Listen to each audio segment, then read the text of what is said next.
In recent years, the government has made a number of changes to pension legislation that affect in particular higher earners. Whilst some of these are well understood, others are not. This video provides a summary of the main changes in order that you can identify whether you are likely to be impacted by any of them, and whether you may need to seek further financial advice. The annual allowance is the amount you can save into a pension in each tax year. This has reduced significantly since 2011 and now sits at £40,000 a year in the current tax year.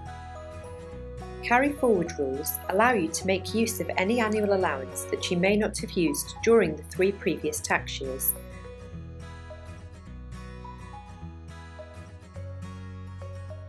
Provided that you are a member of a registered pension scheme. This can have big advantages if you are able to maximise the tax relief available. Watch the small print. Applying these rules can be complex, and if you might want to take advantage of making carry-forward contributions, you should seek specialist advice. Introduced in 2016, a person is subject to the tapered annual allowance if their income is above certain levels.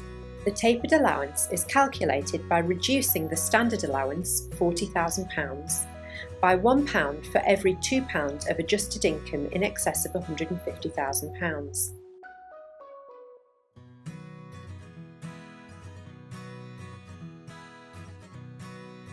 This can reduce the annual allowance significantly, and if you have overfunded, you may end up with a potential additional tax bill. These rules are extremely complex and include all income sources and pension savings. Because the income threshold can be made up of many aspects, including P11D benefits, employer pension contributions, bonuses, and other personal income like dividends or rental income.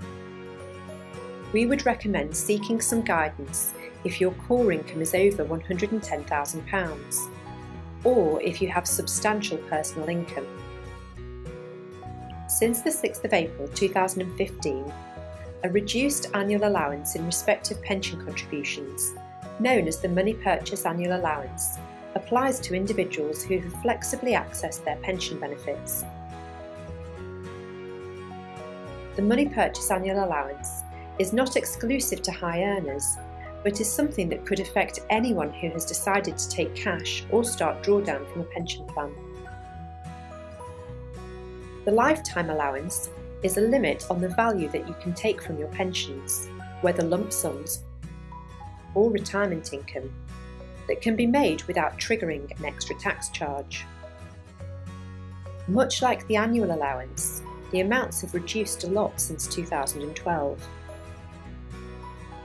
If you have accrued final salary benefits, this can use up a large portion of the lifetime allowance. You also may have applied to have special protections set up to protect your lifetime allowance, which may restrict your future saving. If this applies to you, or you think you might be nearing the limit for lifetime allowance purposes, seek guidance as to what action you ought to take.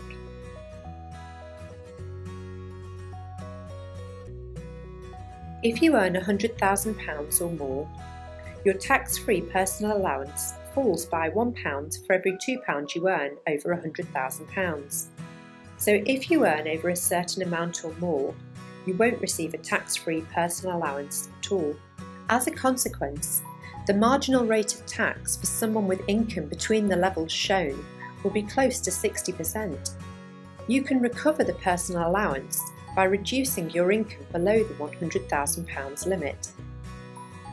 This can sometimes be done by using salary exchange to make contributions into your pension scheme, which not only reduces the amount of tax you pay, it also increases your pension saving.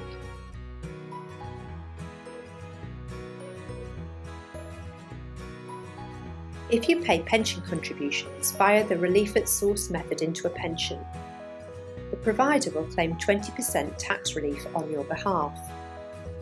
However, if you pay higher or additional rate tax, you would need to claim this back from HMRC as well. a claim must be made within 4 years of the end of the tax year that you are claiming for.